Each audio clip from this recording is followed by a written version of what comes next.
हाय दोस्तों, सबको राधे राधे। और ये यूट्यूब का तीसरा या चौथा वीडियो होगा। और आज आपको बात करेंगे इस टॉपिक से। ग्रुप डी में 1 नंबर को देखने को मिलेगा, जो आपको प्रीवियस ईयर में देखा गया है कि इस टॉपिक से हर शिफ्ट में 1 नंबर का इस टॉपिक से आया है। तो आज 2 से 3 टॉपिक को देखेंगे, उसमें से आपको 2 से 3 नंबर आपको क्लियर होगा। तो सबसे पहले बात करेंगे, जैसे क्वेश्चन आता है कि किसका तरंग दैर्घ्य सबसे ज़्यादा है, किसका तरंग दैर्घ्य सबसे कम है। इसमें ऑप्शन देगा अवरक्त किरण, दीर्घ किरण, सूक्ष्म किरण। तो पता नहीं चलेगा कि किसका तरंग दैर्घ्य सबसे ज़्यादा है, किसका सबसे कम है। तो सबसे पहले इस टॉपिक पे बात करते हैं। तो इसका एक मेथड है, देखिएगा। तो इसका मेथड है गाय पद्र असु रेदी। गाय पद्र असु रेदी। आप इसको याद रखिएगा, इससे इस टॉपिक से सारा क्वेश्चन बनेगा। देखिए, इधर से मतलब कि बाएं से दाएं, लेफ्ट टू राइट जाने पर तरंग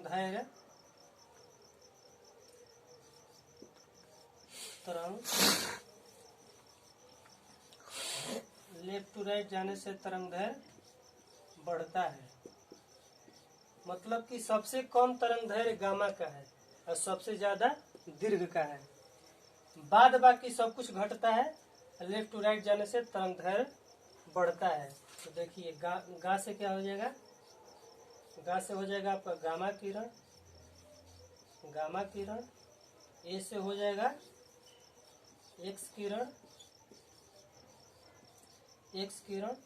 और ये प से हो जाएगा पराबैंगनी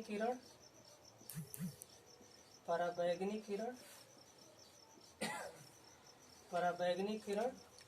इधर हो गया, ये हो गया द्रव। इससे हो गया आपका दृश्य किरण। ये हो गया अ, इससे हो जाएगा अवरक्त किरण। सु से हो जाएगा आपका सूक्ष्म किरण। सु से आपका हो जाएगा सूक्ष्म किरण। और ये 2 बच गया, ये हो गया रे। इससे हो जाएगा रेडियो किरण। और ये लास्ट वाला दी, इससे हो जाएगा दीर्घ किरण। तो या तो ऐसे पूछता है कि किसका सबसे ज्यादा है, किसका सबसे कम है। तो आप देख लीजिए, सबसे कम हो जाएगा गामा किरण का और सबसे ज्यादा दीर्घ किरण का। और ऑप्शन वाइज देगा कि निम्नलिखित में से किसका सबसे ज्यादा है, किसका सबसे कम है। तो आप उस हिसाब से क्वेश्चन को पकड़ के आप सरिया सकते हैं। तो ऐसे जैसे मतलब कि दे देगा कि निम्नलिखित में से किसका सबसे कम है।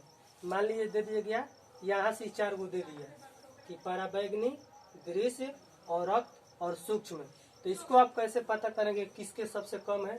तो इधर से स्टार्ट करेंगे तो सबसे कम गामा का, ये ऑप्शन में नहीं रहा तो इसका हो जाएगा एक्स का, ये नहीं रहा तो पराबैंगनी का। इस प्रकार आप क्वेश्चन इस टॉपिक से बना सकते हैं। और इसके बाद चलते हैं अगला टॉपिक पे। अगला टॉपिक होगा आपका उत्तक से।